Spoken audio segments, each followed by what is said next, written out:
네, 이제 저에게 약속된 시간이 되어서 2강 하나님을 향한 계명, 누가 내 인생의 하나님인가, 이 2강의 주제를 한번 해력해 보려고 합니다.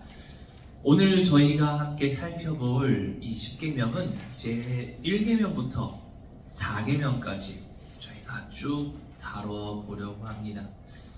이 1계명부터 4계명까지는요, 혹시 누구와의 관계인지 알고 계신 분 계십니까? 하나님과의 관계입니다. 사실 저희가 이제 신앙생활을 하면서 1계명부터 4계명까지는 인간과 하나님, 5계명부터 10계명까지는 인간과 인간 관계 사이의 언약이라는 것을 잘 알고 있었는데요. 우리가 이때까지 1계명부터 4계명까지 하나님과의 관계다라는 것은 알고 있었지만, 이 구조적으로 어떤 흐름으로 1, 2, 3, 4계명이 정해져 있는가에 대해서는 저희가 자세히 알아보지 못했던 것이 현실이었던 것 같습니다. 그래서 제가 오늘 말씀을 시작하기 전에, 이 강의를 시작하기 전에 제가 페이퍼에 적어놓은 것처럼 1계명부터 4계명을 짧게 요약했을 때 어떤 흐름으로 이제 형상화시킬 수 있느냐 할 때에 이제 단어 중심으로 해보았습니다. 1계명에서는 이제 마음의 중심, 우리의 마음의 중심이 어디에 있는가를 알아보는 것이 1계명이었다라는 것을 알아보았고요. 이제는 2계명에는 형상, 즉 우리 눈에 보이는 그 형상을 다루고 있는 것이 2계명이요. 3계명은 하나님의 이름에 대해서 배우는데, 즉 우리의 입술의 태도와 하나님의 이름의 뜻에 대해서 고민하고 생각하는 것이 3계명이다 라는 것을 우리에게 들려준다라고 제가 짧게 말씀드리고요. 4계명은 시간, 즉 삶의 시간과 그 삶의 흐름이 어떠해야 하는가에 대한 계명을 우리가 볼 수 있는데, 1계명부터 4계명까지 쭉 흐름을 보면 제가 이제 아래 글씨처럼 이 흐름으로 볼 수 있는 것 같아요.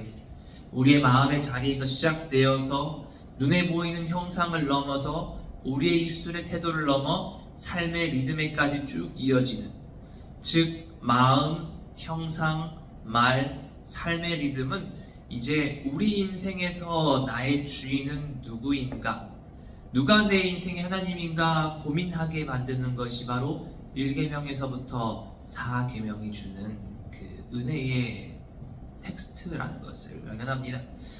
이제 1번 도입 부분으로 들어가 보려고 하는데요. 참 질문이 뭐라고 해야 될까, 도발적입니다. 하나님은 내 삶의 주인인가요? 조언자인가요? 고민해보자. 나는 무엇을 잃을 때 가장 불안해하는가? 이 첫 번째 고민을 가지고 오늘 이 10계명에 대해서 들어가 보려고 합니다. 여러분들에게 먼저 질문을 드리려고 합니다. 여러분들의 삶에서 하나님은 어떤 존재이신가요? 제가 두 가지로 표현해 두었는데, 주인이신가요? 아니면 조언자신가요? 주인. 혹시 또 주인? 조언자? 주인. 다들 주인에 끄덕끄덕 해주셨는데요. 살다 보면 이 그리스도인들조차도 하나님이 나의 주인인가? 하나님이 나의 조언자인가? 헷갈려 하는 분들이 계시고요. 그리고 이 두 개가 비슷한 게 아니냐라고 말하는 사람들이 있을 수 있습니다. 그렇지만 둘 다 나를 도와주고 나에게 힘을 주는 존재 같지만, 이 주인과 조언자가 가지고 있는 목적의 방향성은 완전히 다르다라는 것을 우리가 이 단어의 정의를 통해 알 수가 있습니다. 자, 주인이라는 것, 제가 지난주에 이 10계명 이야기를 하면서 이스라엘, 이 히브리 민족의 출애굽 이야기를 했었는데요. 그 출애굽을 하기 전에 이스라엘 민족들의 신분이 무엇이었냐라고 했을 때 노예라고 했지요. 그런데 노예가 있으면 그 반대편 신분에는 무엇이 있나요? 주인이 있겠지요. 주인은 그 노예의 삶의 방향을 결정합니다. 그리고 내가 순종하게 만드는 존재이고요. 그 노예, 종의 중심이 바로 주인인 거죠. 쉽게 생각하면 그런 거지 않습니까? 노예가 아무리 자기 생각이 있고 자기가 하고 싶은 게 있고 자기가 먹고 싶은 게 있다 할지라도 주인의 뜻을 따라 주인이 하고 싶은 것, 주인이 원하는 방향대로 가는 것이 바로 이 종의 모습입니다. 그러므로 우리는 하나님을 주인으로 모신다라는 것은 나의 삶의 방향을 하나님께 맡겨드리고 내가 순종하게 하고 내 인생의 중심을 주님께 온전히 내어드리는 것. 이게 주인으로서 하나님을 모시는 우리의 삶의 모습입니다. 그런데 제가 이렇게 주인에 대해서 강하게 이야기했으면 조언자라는 하나님의 위치는 어떤 느낌일 것 같아요? 조언자. 우리 목사님, 권사님, 집사님 계시는데 이런 적 계시지 않습니까? 내 머릿속에 명확한 정답은 있어요. 내가 하고 싶은 것도 있어요. 그런데 친구들에게 물어보잖아요. 나 이런 일이 있는데 어떻게 하면 좋겠니? 조언을 막 구하는데 그 친구가 내가 원하는 조언을 안 해주면 그 조언을 따르시나요? 안 따릅니다. 제가 제 친구한테 항상 뭐라고 하는 건데, 야 너는 네 정답을 가지고 와서 네 친구가 목사라고 조언을 구하는데 그럴 거면 나한테 조언을 뭐하러 구하냐고 제가 굉장히 화를 내는 경우가 있는데, 이 인생에 있어서 조언자라는 입장도 참 비슷합니다. 하나님께 조언만 구하는 거죠. 그 조언을 참고할 수 있고 내가 원하는 정답을 하나님께서 주시지 않으면 무시할 수 있습니다. 한마디로 하나님을 내 인생의 조언자로 둔다라는 것은 결정권을 하나님께 두는 게 아니라 누구한테 둔다? 나에게 둔다라는 그 결정적인 차이가 있다라는 거지요. 그래서 신앙의 핵심 질문은 이것입니다. 하나님, 제가 10계명을 붙들고 살아가는데요. 이 10계명을 주시는 하나님이 제 삶의 주인인가요? 조언자인가요? 이 방향성에 따라서 우리의 삶이 참 다양하게 변할 수 있다라는 사실을 도입부를 통해 깨닫습니다. 그리고 아래 또 다른 질문이 하나 있었지요. 나는 무엇을 잃을 때 가장 불안합니까? 한번 생각해 보시면 좋을 것 같아요. 무엇을 잃으실 때 가장 불안하신가요? 한번 생각해 보시면 좋을 것 같아요. 저는 아직 젊은 나이에 건강을 잃을 거에 대한 두려움은 아직은 많이 없어요. 튼튼하다라고 생각하니까. 근데 저는 그것을 잃을 때 가장 두려울 것 같아요. 돈, 명예, 혹은 제가 지금까지 쌓아왔던 커리어를 잃으면 저는 굉장히 슬퍼지고 두려워질 것 같습니다. 그리고 이 자리에 계신 분들 중에서는 가족을 잃을 때 두려워지실 분들이 계실지도 있고요. 그리고 건강을 잃을 때 두려워지실 수도 있고, 혹은 제가 말씀드리지 않은 것들 여러 가지들을 잃을 때에 두려워할 수 있다라는 겁니다. 그런데 제가 이것을 왜 이야기했을까요? 하나님의 말씀인 10계명이 아닌 다른 것들을 두려워하게 된다면 이 하나님이 아닌 다른 것을 우리의 하나님으로 섬기는 것이다, 이렇게 되돌아보자라는 의미로 이 질문을 해보았던 겁니다.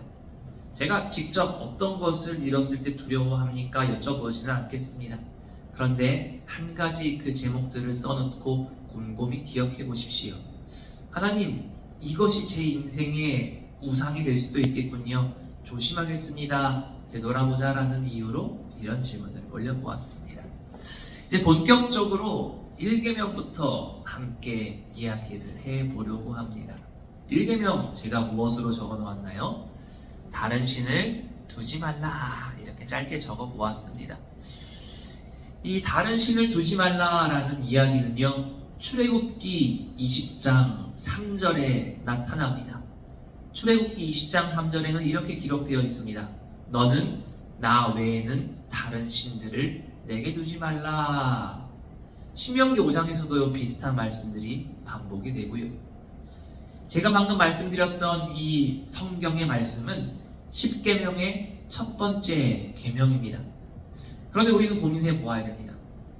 하나님께서 여러 가지 계명들을 만들어 놓으실 수 있는데 왜 다른 신을 두지 말라라는 계명을 첫 번째로 두었는가? 제가 앞에서 이 1계명을 무엇이라고 했었죠? 중심. 한마디로 이 계명이 우리의 삶의 중심이 어디에 있는가라는 그 방향추를 가리키기 때문입니다. 사람이 살아가다 보면 각자의 삶의 중심이 있을 수 있습니다. 그리스도를 믿는 우리는 하나님 아버지만이 우리의 삶의 중심이 되지만, 믿지 않는 사람들의 삶의 중심에는 돈이 그 중심이 될 수도 있고요, 권력이 될 수도 있고요, 혹은 명예가 될 수도 있고, 다른 사람의 인정이 될 수도 있으며, 혹은 가족들이 자신의 인생의 중심이 될 수 있습니다. 그래서 하나님께서는 우리에게 질문하십니다. 너의 중심이 어디냐? 너는 누구를 하나님으로 삼고 살아가고 있느냐? 여러분들의 중심을 물어보고 있는 것이 이 10계명의 첫 번째 계명의 핵심 질문이었습니다. 이와 같은 선택의 모습은 이 출애굽기 20장 뿐만 아니라 구약의 여러 가지 상황 속에서도 등장합니다. 여호수아 24장 말씀을 보면요, 여호수아가 죽기 전 이스라엘 백성들을 향해서 유언을 남깁니다. 그리고 이스라엘 백성들을 향하여서 이렇게 이야기하지요. 오늘 너희가 섬길 자를 택하라. 아주 중요한 말씀입니다. 왜냐하면 신앙이라는 것은 시간이 지나면 자연스럽게 쌓여 나가는 것이 아니라, 오늘 너희가 섬길 자를 택하라. 이 삶의 중심을 어디에 둘 것이냐? 선택하는 것에 따라 달려 있기 때문입니다. 그때 이스라엘 백성들은 이렇게 선언하지요. 오직 나와 내 집은 여호와를 섬기겠노라. 이 장면을 바라보며 우리는 한 가지 사실을 분명히 깨닫습니다. 사람은 무언가를 섬기며 살아간다라는 거죠.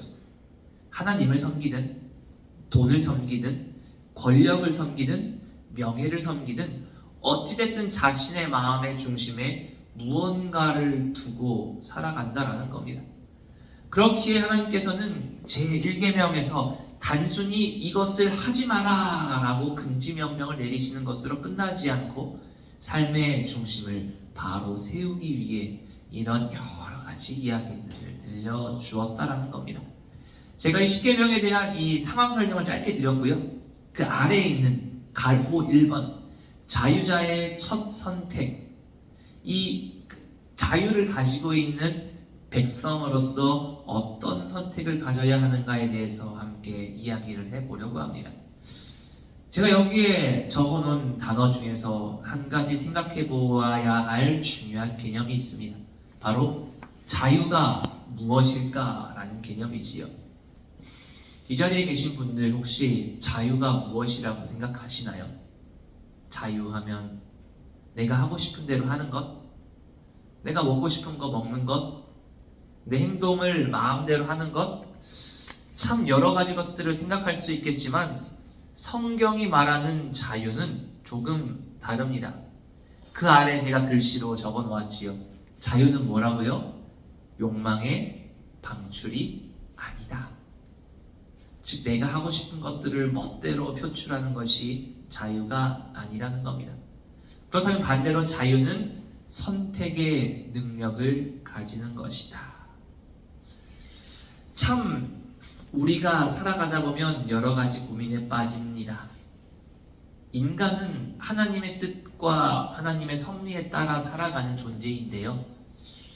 옛날 종교개혁 시대 때 루터랑 에라스무스였나? 갑자기 이름 생각이 안 나는데 뭐였지? 어쨌든 신학자가 있었어요.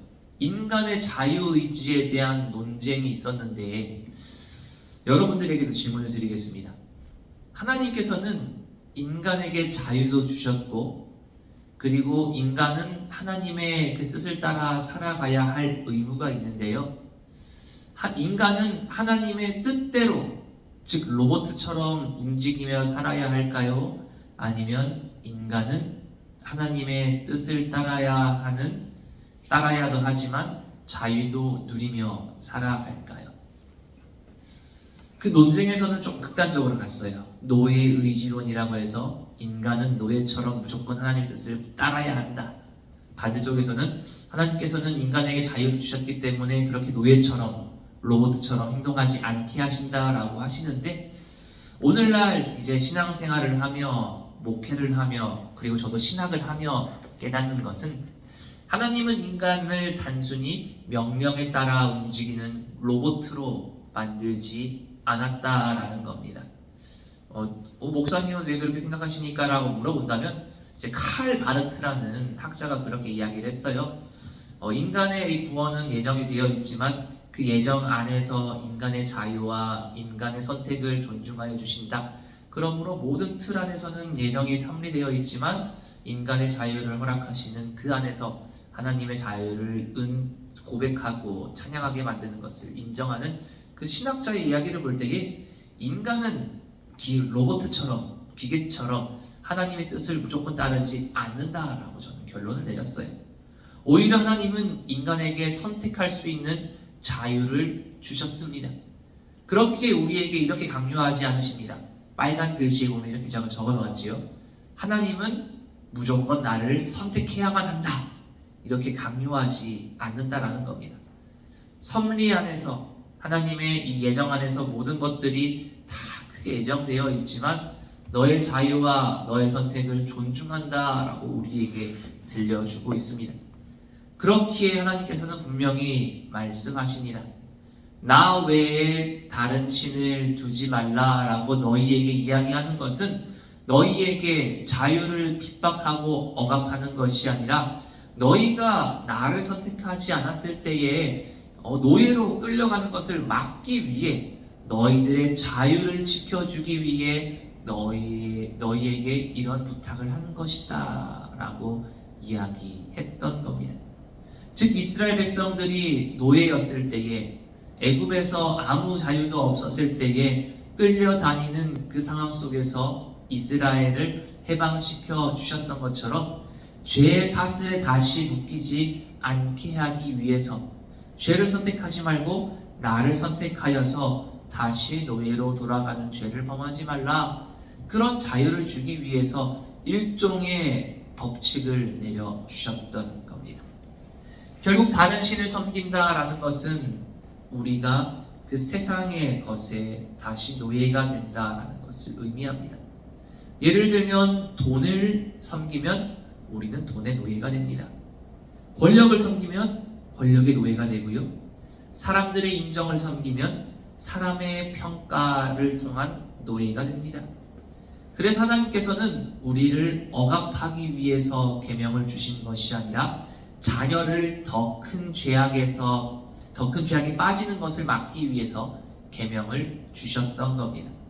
마치 우리 부모님들이 자녀들에게 그 길을 가면 위험해하고 손을 꽉 붙잡고 끌고 오는 것처럼, 자녀들에게 더 큰 자유를 주기 위해 조금의 규율을 주셨던 것, 그것이 첫 번째 계명이라고 생각해 주시면 좋겠습니다.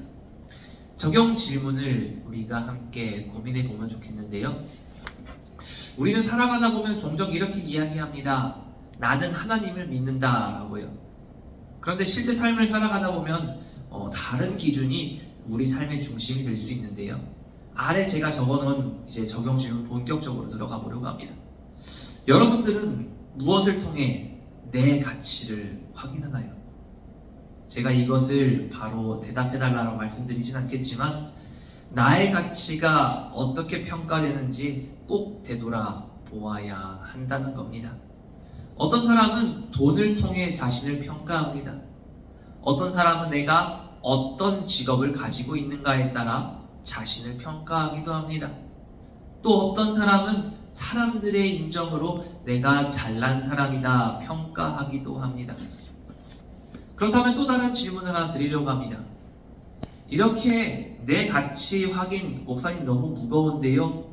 그러면 조금 가벼운 질문. 무엇이 내 기분을 좌우하는지 되돌아 보아야 한다라는 거지요. 누군가 나를 칭찬하면 기분이 좋고, 누군가 나를 무시하면 하루 종일 마음이 불편하다면 그 사람의 말이 이미 내 삶의 중심이 될 수도 있다라는 것. 내 가치를 결정하는 기준이 혹은 내 삶의 기준을 좌우하는 것들이 어느 순간 나의 우상이 될 수도 있다라는 사실을 기억합시다. 물론 이 모든 것이 우상이라는 것은 아니지만 내가 삶에서 찾아오는 위안거리들이 너무 우리가 의존하게 된다면 그것이 우상이 될 수도 있고 내 삶의 중심이 되어서 나를 하나님과 멀리 떨어뜨릴 수 있게 된다는 사실을 기억하며 이 첫 번째 계명, 나 외에 다른 신을 두지 말라라는 계명을 짧게 설명해 보았습니다. 두 번째 계명은 무엇일까요? 우상을 섬기지 말라라고 되어 있습니다. 출애굽기 20장 4절 말씀에 보면 너를 위하여 새긴 우상을 만들지 말라라고 하십니다. 1계명은 중심의 문제였다면 2계명은 이 형상, 너를 위하여 새긴 그 우상에 대한 문제였습니다. 즉 하나님을 어떤 모습으로 이해하고 어떤 모습으로 만들 것인가에 대한 문제이지요. 여러분들에게 하나 질문을 드립니다. 하나님은 눈에 보일까요? 안 보일까요? 기본적으로 하나님은 눈에 보이지 않으십니다. 그런데 인간들이라면 이런 욕망을 가지지요. 눈에 안 보이는 걸 믿으라고 하면 조금 마음이 불안해지지 않습니까? 그렇기에 보이지 않는 하나님을 그대로 믿기보다 자신이 이해하고 싶은 모습으로 만들고 싶어 하는 것, 그것이 인간의 욕망이라는 겁니다. 그래서 인간은 하나님을 자신이 생각하는 형상으로 만들고 손으로 만질 수 있는 대상으로 만들며 자기 생각 속에 가둘 수 있는 존재로 만들려고 합니다. 이때 등장하는 것이 무엇이라고요? 바로 우상이라는 것. 그리고 그것에 대해서 우상을 만들지 말라 우리에게 말씀하고 계셨던 겁니다. 출애굽기 20장 4절에서 우상을 만들지 말라 그랬는데요. 출애굽기 32장에 가보면 엄청 골치 아픈 일이 발생합니다. 혹시 출애굽기 32장에 어떤 말씀이 나타나는지 알고 계시는가요? 바로 이스라엘 백성이 금송아지를 만드는 사건이 나옵니다. 이때 모세가 시내산에 올라가서 하나님과 말씀을 나누는 동안 자신을 이끌어 주었던 모세도 눈에 안 보이고요. 그리고 모세가 없으니까 하나님의 말씀도 제대로 들리지 않으니 그 아래에 있었던 이스라엘 백성들은 점차 불안해지기 시작했던 겁니다. 그래서 아론에게 이렇게 이야기합니다. 너가 일어나서 우리를 인도할 신을 만들어라 라고요. 그때 아론은 끝까지 기다리면서 하나님의 뜻을 구했어야 하는데 아론은 어떻게 합니까? 백성들의 금을 하나씩 모아서 금송아지를 만드는 거지요. 그런데 여기에서 참 중요한 사실이 있습니다. 우리를 인도할 신을 만들어내라. 우리를 애굽에서 인도해낸 신이다라고 그 금송아지를 칭하였는데 이 이스라엘 백성들은 하나님을 완전히 버린 것이 아니라 하나님을 하나님을 자신이 원하는 모습으로 바꾸었다라는 겁니다. 우상을 섬긴다는 게 참 미묘한 게 하나님을 완전히 버린 것이 아니라 하나님을 자기 뜻대로 자기 입맛대로 개조했던 것, 그것이 바로 우상이었다라는 겁니다. 즉 하나님을 버린 것이 아니라 하나님을 인간의 시선으로 축소해 버린 것이지요. 이것이 바로 우상이 가지고 있는 본질입니다. 결국 우상이라는 것은 하나님을 버리는, 부정하는 것이 아니라 하나님을 인간이 통제할 수 있는 그 사이즈로 완전 축소시키는 것이라는 겁니다. 그렇다면 우리가 고민해 볼 문제는 1번. 그렇다면 왜 우상이 무서운가요? 성경에서는 우상이 단순한 종교적 실수가 아니라 매우 위험한 것이다 라고 우리에게 들려주고 있습니다. 그 이유가 무엇이냐고 할 때에 첫 번째로는 하나님의 능력을 축소하기 때문에 우상이 위험하다라고 우리에게 이야기하는 거지요. 즉 우상이라는 것은 하나님을 인간이 이해할 수 있는 작은 사이즈로 줄이는 겁니다. 눈에 보이지 않는 하나님이 아니라 금송아지로 만들어서 내가 상식적으로 이해할 수 있는 방식으로 만든 것이 바로 우상이라는 것. 즉 인간 수준으로 축소해버린 하나님, 변질된 하나님이기에 하나님의 능력이 완전히 다운되어 버리는 겁니다.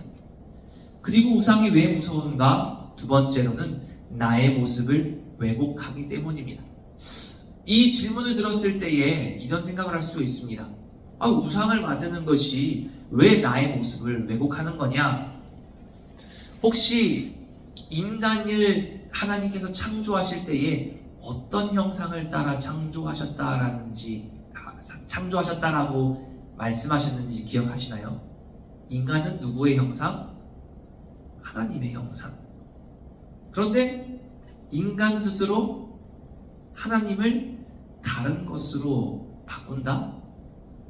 그 스스로 하나님의 형상을 망가뜨리는 것이고, 하나님의 형상이 망가뜨렸다는 것 자체가 자신의 능력, 인간의 능력까지도 낮게 만드는, 나는 내가 힘들면 다른 것을 의지해야 돼, 나는 내가 힘들면 자연을 의지해야 되고, 내가 힘들면 돈을 의지해야 되고, 내가 힘들면 다른 사람을 의지해야 돼. 점차 자신의 이 능력치, 포텐셜, 이런 것들을 다운시키는 것이 우상숭배라는 겁니다. 한마디로 이제 자신이 의존해야 될 그 레벨을 계속 떨어뜨리는 것이 우상숭배라는 겁니다. 그렇지만 우리는 또 생각해 보아야 합니다. 단순히 나만 무너지고 나만 잘못되면 그 한 세대로 끝이 나겠지만, 세 번째로 우상숭배는 무슨 문제가 있느냐? 다음 세대까지 똑같이 전수된다라는 겁니다. 내 자존감이 박살나고 내 하나님에 대한 이해심이 떨어지고, 그리고 하나님에 대한 이해가 나만 부족해지면 모르겠는데, 출애굽기 20장 5절 말씀, 아버지의 죄를 자식에게로 3, 4대까지 이르게 한다. 이 말씀처럼 하나님에 대한 그 잘못된 인식이 나로서 끝나는 것이 아니라 우상숭배는 쭉 이어지기 때문에, 내가 무엇을 하는지, 내가 어떤 행동을 하는지, 내가 어떤 생각을 하는지 자녀들은 그대로 배우기 때문에 우상숭배가 정말 무섭다라는 겁니다. 그리고 마지막으로 우상숭배가 왜 무서운가? 이거는 본질적인 이유입니다. 하나님은 질투하시는 분이기 때문입니다. 성경은 하나님을 질투하시는 하나님이라고 이야기합니다. 여기에서 말하는 질투는 인간적인 시기심이 아닙니다. 여기에서 말하는 질투는 언약적인 사랑을 의미합니다. 이 드라마 같은 거 보면 그런 거 나오잖아요. 남편이 혹은 아내가 배우자의 배신을 그냥 넘어가지 않는 것처럼, 드라마 보면 그렇잖아요. 이제 아내의 유혹 보면 이제 점 찍고 나타서 복수할 거예요. 그래서 막 복수하잖아요. 이런 것처럼 남편이나 아내가 배우자의 배신을 그냥 넘어가지 않는 것처럼, 하나님께서는 자신의 백성이 다른 신을 섬기는 것을 가만히 두지 않는다라는 겁니다. 마치 남자와 여자가 부부의 인연을 맺어서 그것을 끝까지 유지해야 하는 것처럼, 하나님과 인간은 구원이라는 언약 관계를 맺었기 때문에, 여기서 우상숭배를 한다는 것은, 이 다른 신을 섬긴다라는 것은 언약 관계를 깨는 거기 때문에, 이것을 깨는 것을 막지 않기 위해서 우리 자녀들이 엉뚱한 짓을 하는 것을 볼 때에 질투하신다라는 겁니다. 야, 너 나랑 언약 관계를 맺었는데 그럴 수 있어? 다 부셔버릴 거야 하면서 끝까지 데려오고 끝까지 붙잡고 가만히 내버려 두지 않는 그 질투하시는 하나님의 성품 때문에 우리는 이 우상숭배가 참 무섭다라는 것을 깨닫습니다. 물론 우상숭배를 한다라고 해서 그 아내의 유혹에 나왔던 장서희처럼 남편을 완전히 박살내지는 않겠지만, 질투하시는 하나님께서는 우상숭배하는 우리를 향해 무서운 벌을 내릴 수 있다라는 것을 기억해야 합니다. 그렇죠. 우리는 이런 생각을 합니다. 우상을 왜 만들었을까요? 즉 우상의 본질에 대해 고민해 보아야 합니다. 제가 앞에서 말씀드렸던 출애굽기 32장 1절은 인간이 왜 우상을 만들었는가에 대한 이유를 알려줍니다. 백성들이 하나님을 기다리다가, 백성들이 모세를 기다리다가 불안해했기 때문에 우상을 만들었다. 우리는 그 본질적인 이유를 발견합니다. 그 불안함을 느끼던 백성들은 이렇게 이야기하지요. 우리를 인도할 신을 만들어내라. 우리는 여기에서 중요한 삶의 구조를 발견합니다. 인간이 불안에 빠지면 이 불안을 대처할 수 있는 욕망을 가지게 되고요. 이 욕망이 구체화된 게 무엇인가? 바로 우상이라는 것. 불안이 욕망을 이끌고 욕망은 우상을 만든다. 즉 사람은 불안할 때 눈에 보이는 것을 붙잡고 싶어 하는데 이때 눈에 보이지 않는 하나님을 기다리는 것이 어렵기 때문에 자신이 컨트롤할 수 있는 눈에 보이는 신을 만들어서 통제하려고 하는 겁니다. 불안 때문에.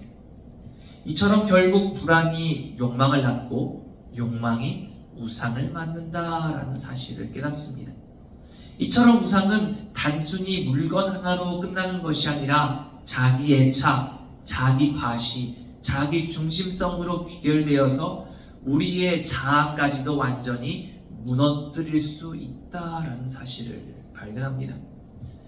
그렇다면 고민을 할 수 있습니다. 우상을 제거하기 위해서는 어떻게 해야 하냐고요.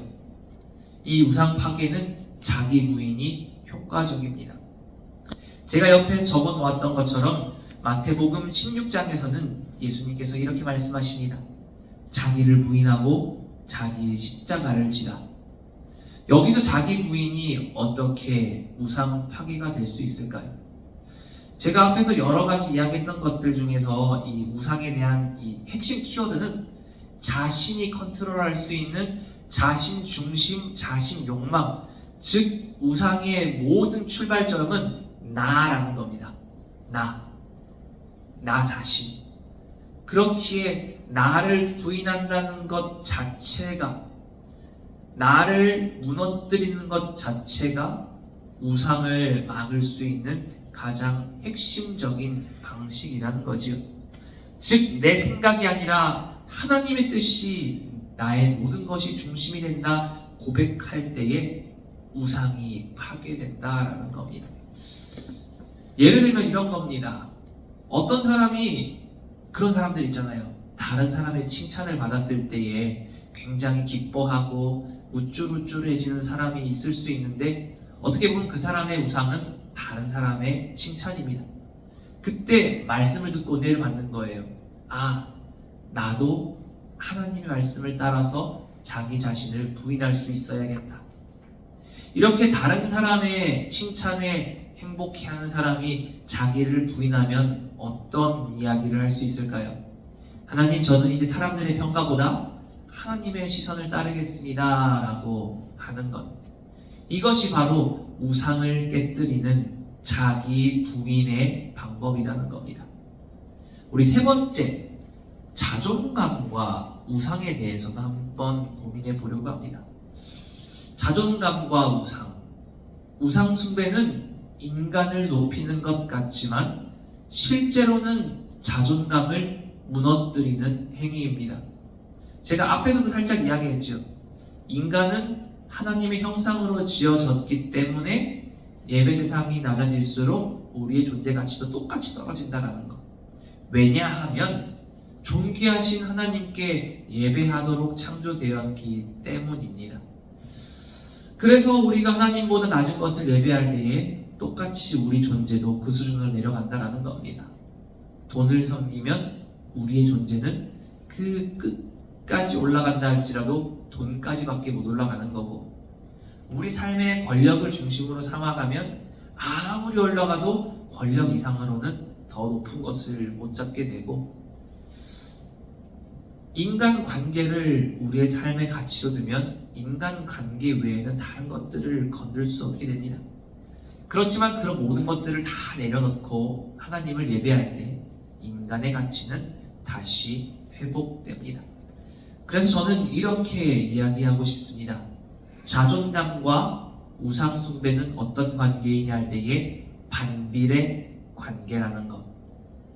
하나님 앞에서 우리의 자존감이 쑥 높아지면 우상숭배는 쑥 낮아지고, 하나님 앞에서 우리의 자존감이 쑥 내려가면 반대로 하나님께 부끄러우니까 우상숭배가 쑥 올라가게 된다는 겁니다.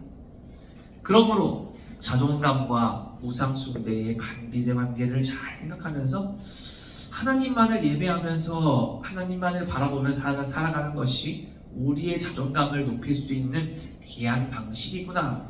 이것 또한 기억하여 주셨으면 좋겠습니다.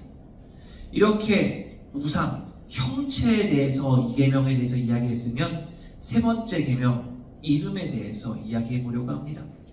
세 번째 계명, 이름을 망령되이 일컫지 말라라고 되어 있습니다. 출애굽기 20장 7절에 보면 너는 내 하나님 여호와의 이름을 망령되이 일컫지 말라라고 출애굽기 20장 7절 말씀에 기록되어 있었습니다. 즉 이름, 하나님의 존재를 얼마나 존중하고 있는가에 대한 계명입니다. 하나님께서는 이렇게 제가 별표 표시해 두었습니다. 하나님은 이름을 알려주셨다. 하나님께서 이름을 알려주신 장면, 여러 장면들이 있겠지만 저는 출애굽기 3장 이 모세와 떨기나무 사건을 이야기하고 싶습니다. 그때 모세가 하나님께 묻지요.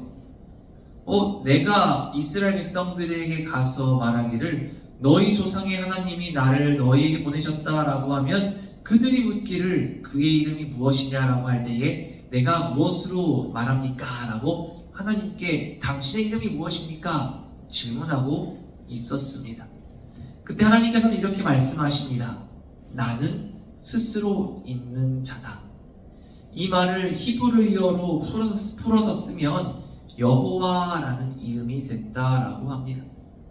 물론 이스라엘 백성들이 하나님의 이름을 너무 중요하게 생각해서 너무 경건하게 생각해서 그 여호와라는 이름을 명확하게 쓰지 않아서 정확한 스펠링은 알지 못한다라고 하지만 우리는 그것과 별개로 하나님께서 우리에게 이름을 알려주셨다라는 사실을 분명히 기억해야 합니다. 이름을 알려주셨다는 거 무슨 의미일까요? 제가 밑에 설명을 적어 두었습니다. 성경에서 이름은 단순한 호칭이 아니라 존재의 의미와 성품, 관계의 무게를 의미한다. 그런 거잖아요. 제가 갈 때에 김호정 집사님이라고 부르는 거는 전 세계에 김호정 집사님이라는 사람이 동명이인들이 많겠지만 제가 알고 있는 김호정 집사님은 반포교회에서 사역하고 반포교회를 다니고 있는 그 존재의 의미와 성품과 관계를 알고 이름을 부르는 거지 않습니까? 즉 하나님께서 이름을 알려주시고 이름을 불러주셨다라는 것은 단순한 호칭 정도를 말하는 것이 아니었습니다. 그렇기에 하나님께서는 자신의 존재를 이름을 통해 설명하여 주셨다라는 겁니다. 그래서 우리 성경책들을 보면 하나님의 이름들이 참 많이 나와 있습니다. 여호와 이레, 창세기 22장에 보면 이 하나님께서 준비하신다 라는 이름도 들려주셨고요.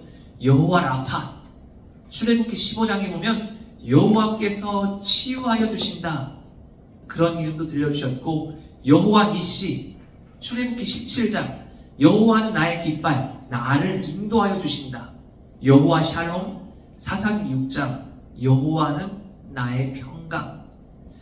즉 하나님의 여러 이름들과 여러 방식들의 설명을 통하여서 나의 성품은 이렇다, 나의 존재는 이런 특징을 가지고 있다 알려주고 있기에 출애굽기 3장부터 내 이름은 여호와다, 구체적으로 내 이름에는 어떤 의미가 가지고 있나? 여호와 이레, 여호와 라파, 여호와 니시, 여호와 샬롬 등 여러 가지 방식을 통하여서 이름과 존재의 의미와 성품과 그 가지고 있는 힘과 능력들을 설명하고 있었다라는 겁니다. 결과적으로 하나님의 이름은 하나님의 어떤 존재인가 우리에게 들려주고 있습니다. 이렇게 이름이 참 중요하면 아래 별표 이런 의미를 깨달을 수 있습니다.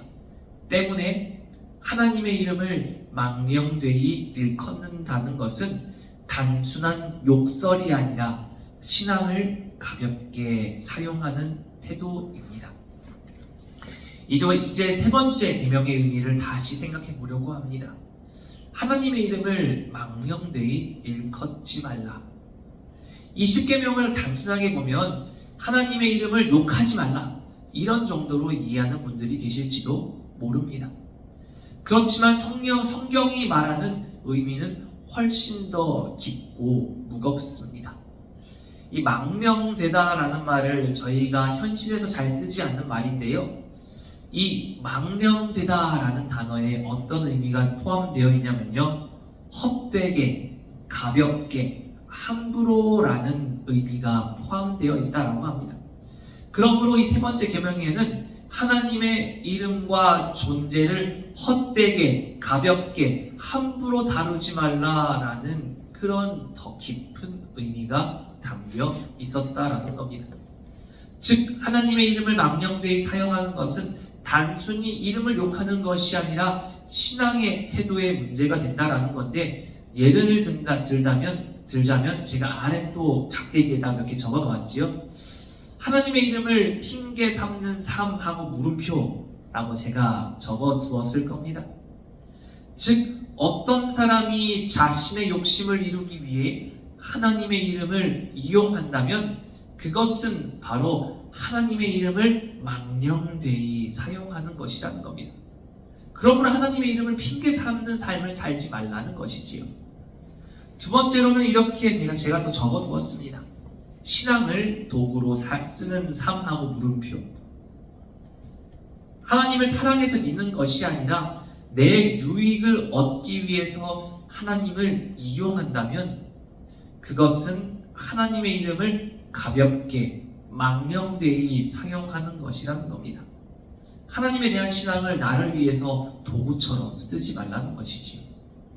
그 아래는 제가 또 이렇게 기록해 두었습니다. 예배를 형식으로 만드는 삶. 이것도 참 중요합니다. 가톨릭과 개신교의 차이인데요.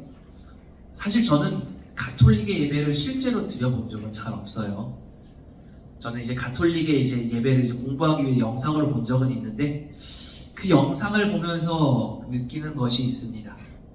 물론 그들의 행위와 형식도 중요하지만 저렇게 너무 예배가 형식으로 되면 하나님께 드리는 우리의 마음이 온전히 전해질 수 있을까?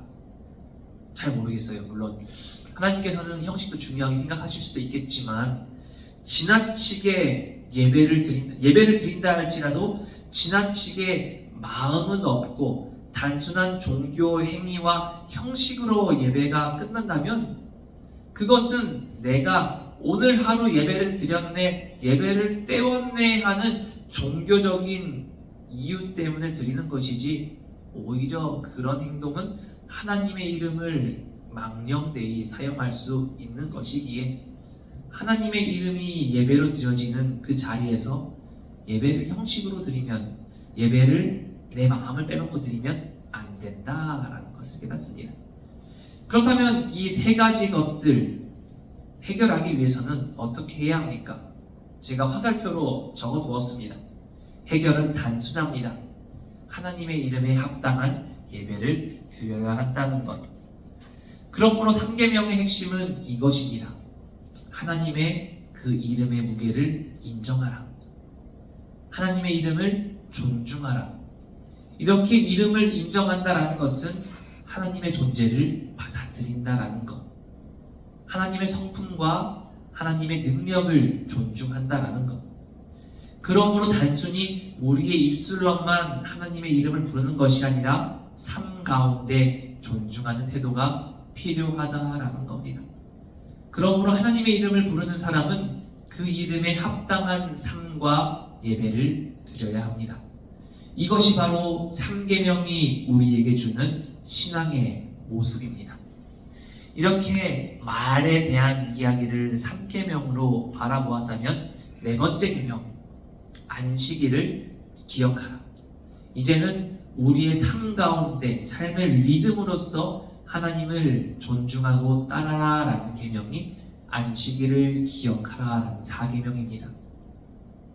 이 출애굽기 20장 8절에서 9절 안식일을 기억하며 거룩하게 지켜야 한다라는 계명은 우리의 삶의 주인이, 우리 시간의 주인이 누구인가 질문하는 계명입니다. 즉 사람의 신앙은 생각이나 말로만 드리는 것이 아니라 그 시간을 어떻게 사용하는 것에 따라 드러나는지를 보여주는 계명이 이 4계명입니다. 그래서 하나님께서는 우리의 시간 속에서도 하나님이 우리의 주인이심을 기억하라라고 말씀하고 계십니다. 자, 이제 밑에 별표 표시, 안식은 게으름이 의미하지 않습니다. 안식은 부정과의 단절입니다 라고 제가 기록해 두었습니다. 사실 우리 그리스도인들 입장에서 이 이스라엘 백성들이 지키고 있는 이 안식일의 의미 조금 변질되었다라고 생각하고 너무 과하다라고 생각하는 분들도 계신 것 같습니다. 물론 이해가 안 되긴 하죠. 몇 발자국 이상 걸어가면 안 된다라고 해서 상점의 문을 다 닫고 안식일에 일하면 안 된다라고 해서 엘리베이터도 각 층마다 다 서는 그런 모습들을 볼 때에 아니 저게 맞나? 이제 앞에서 이야기했던 것처럼 너무 형식으로 드리는 것이 아닌가라고 생각할 수 있는데 한편으로는 이렇게도 생각해 볼 수 있습니다.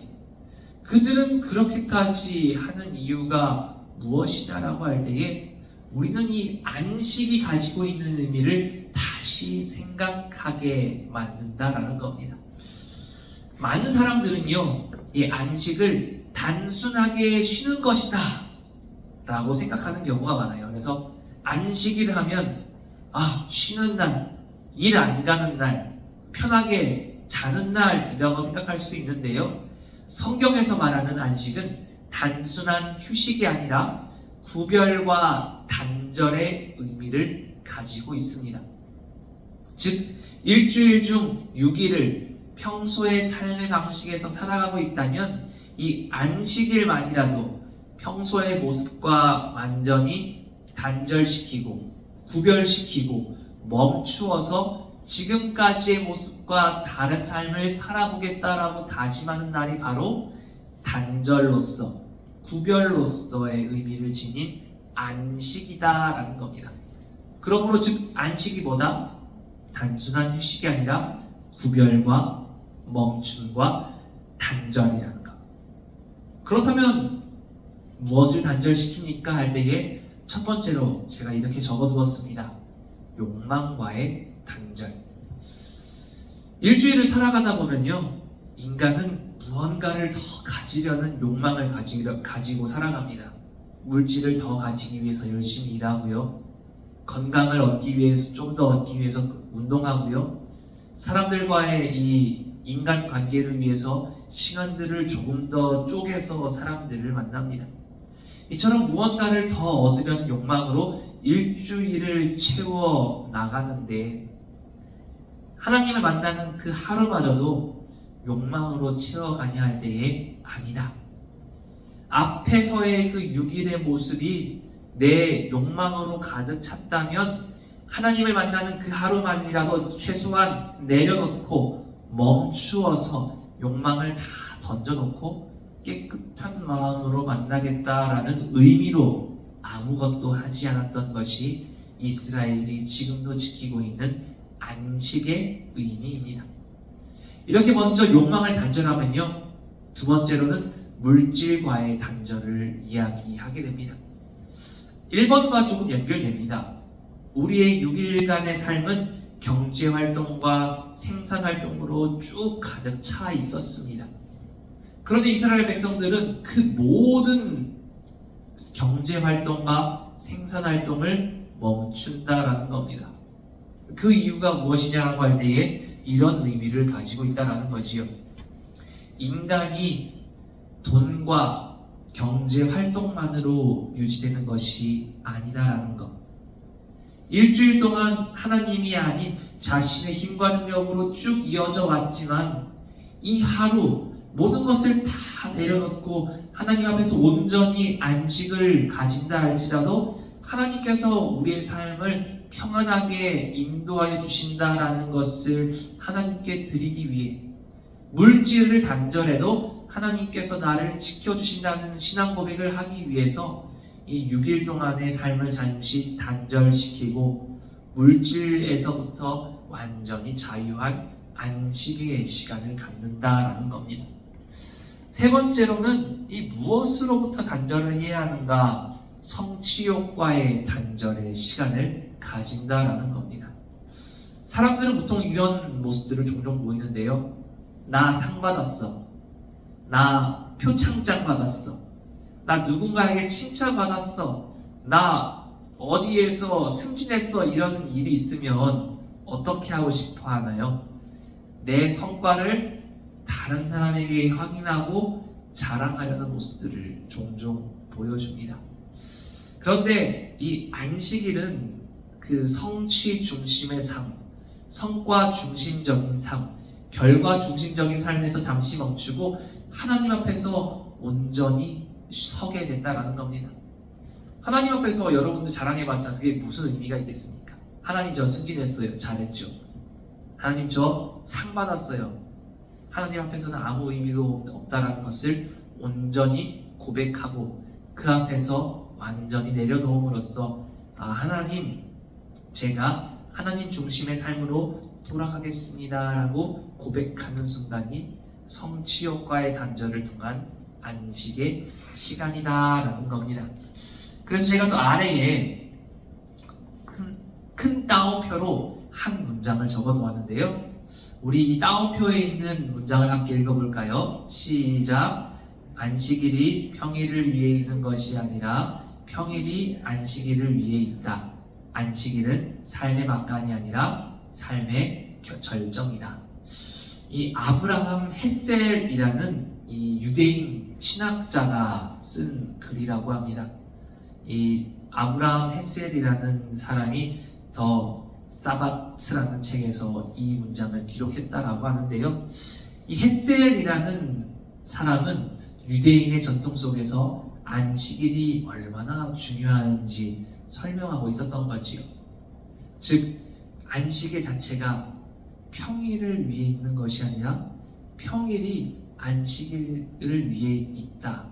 즉 안식 자체는 삶의 절정으로서 이 시간 속에 세워진 하나님과의 만남으로서 가장 중요한 순간이라는 것을 이야기하고 있었던 겁니다. 그래서 일주일들간의 모든 것들을 내려놓고 욕망과 단절하고 물질과 단절하고 성취욕과 단절시켜서 삶의 절정을 안식일에 이루기 위해서 집중해야 한다 고백했던 것이 아브라함 헤셀이라는 유대인 신학자의 이야기였던 겁니다. 물론 저희가 안식일을 지키지는 않지만 주일을 거룩하게 지키는 입장에서 일주일 중 주일을 삶의 중간에 끼어있는 휴식 시간이 아니라 하나님 앞에 나의 욕망과 물질과 성취욕을 다 내려놓고 하나님 앞에서 나의 온전한 것을 드릴 수 있는 그런 중요한 시간으로서 주일을 사용해야 한다는 것을 깨닫게 됩니다. 이렇게 안식에 대한 의미를 알아봤으면 이 두 번째 또 다른 의미가 있었는데요. 안식은 무엇일까요? 안식은 선언이다. 즉 단순한 휴식이 아니라 신앙 고백의 의미를 가지고 있다라는 겁니다. 즉 안식일은 나는 하나님이 아니다라는 인정의 행위를 보이는 시간이라는 겁니다. 왜냐하면요, 사람이 살아가다 보면 자신이 세상을 유지하는 주인이다라고 생각하는 때가 찾아오기 때문입니다. 그렇지만 안식일은 이 모든 생각을 내려놓게 만듭니다. 안식일은 우리로 하여금 이렇게 말하는 시간입니다. 제가 밑에 화살표로 3가지를 적어 놓았는데요. 나는 세상을 유지하는 존재가 아니다. 내가 일을 멈춰도 세상은 무너지지 않는다. 그러므로 하나님이 세상의 주인이시다라는 고백을 하는 신앙의 선언의 시간이 바로 안식일. 우리로 치면 주일이라는 겁니다. 여기에서 중요한 사실이 하나 있습니다. 하나님은 어떤 분이신가요? 전능하신 분이시지요. 그래서 무소불위, 하실 수 없는 일이 없고 무소부재, 어느 곳에나 계신 분입니다. 이렇게 무소불위하고 무소부재하신 분이라면 질문을 하나 드릴게요. 하나님에게는 안식이 필요할까요? 필요가 없겠죠. 논리적으로 보면. 그런데요, 하나님께서는 이 천지를 창조하시고 마지막 날에 안식을 가지셨습니다. 안식이 필요 없음에도 불구하고 안식일을 제정하신 이유가 무엇일까요? 누구를 위해서일까요? 우리 권사님 잘 말씀해 주셨습니다. 인간을 위해서 만들어 주셨습니다. 마가복음 2장에서 예수님께서는 이렇게 고백하십니다. 안식일이 사람을 위하여 있는 것이요 사람이 안식일을 위하여 있는 것이 아니다. 안식일은 사람을 위하여 있다라는 것. 반대로 사람이 안식일을 지키려고 아둥바둥하는 것이 아니라, 즉 인간에게는 안식일이 주어졌다라는 것을 이야기하며, 안식일은 인간을 억압하기 위한 규칙이 아니라 인간을 살리기 위한 은혜, 하나님의 사랑으로서 우리에게 주어졌다라는 겁니다. 그렇게 이런 사랑을 받은 그 안식일에는 이 화살표의 이야기를 다시 기억해야 된다는 겁니다. 나는 세상을 유지하는 존재가 아니다. 내가 일을 멈춰도 세상은 무너지지 않는다. 하나님이 주인이시기에 나는 이 안식일을 온전히 보내겠다. 즉 참된 안식은 임재 안에서 가능하다라는 것. 내 마음대로 내 뜻대로 하는 것이 아니라 하나님의 임재를 경험할 때에 우리는 참된 안식을 누릴 수 있다라는 겁니다. 그래서 안식일은 인간의 한계를 인정하게 만드는 시간입니다. 그리고 우리가 그 한계를 인정하며 나아갈 때에 안식은 우리에게 은혜가 됩니다. 우리는 모든 것을 책임져야 하는 존재가 아니라 하나님을 신뢰하는 존재이기 때문입니다. 그러므로 참된 안식은 단순하게 일을 멈추는 것이 아니라 하나님의 임재 안에서 삶의 중심을 하나님께 두는 시간입니다. 이제 마지막으로 핵심 정리를 하고 이번 강의를 마치려고 합니다. 1계명, 무엇이 중요한가? 무엇이 중심인가? 우리의 마음이 중심이다. 즉 우리 삶의 중심이 하나님으로 맞추어져 있는가 확인하는 계명이 1계명이었습니다. 2계명, 무엇으로 하나님을 왜곡하는가? 우리의 눈과 시각을 통해. 즉 우리가 하나님을 내 눈에 보이는 것으로 왜곡하고 제한하고 있지 않는가 확인하는 계명이 2계명이었습니다.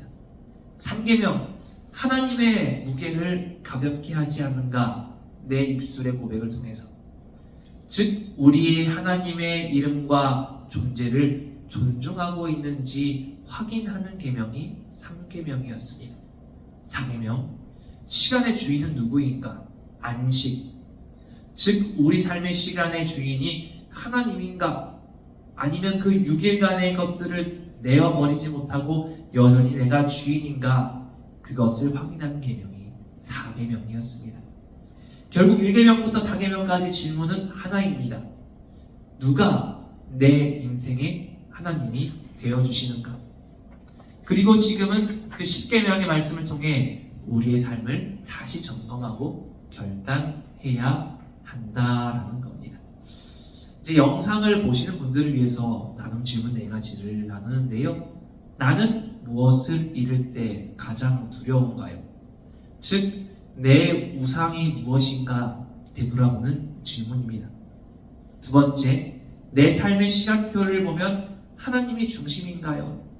우리 인간의 중심이 참 많은데 그 시간 속에 내 삶의 주인이 되는 것들이 물질인지 하나님인지 되돌아보라는 질문입니다.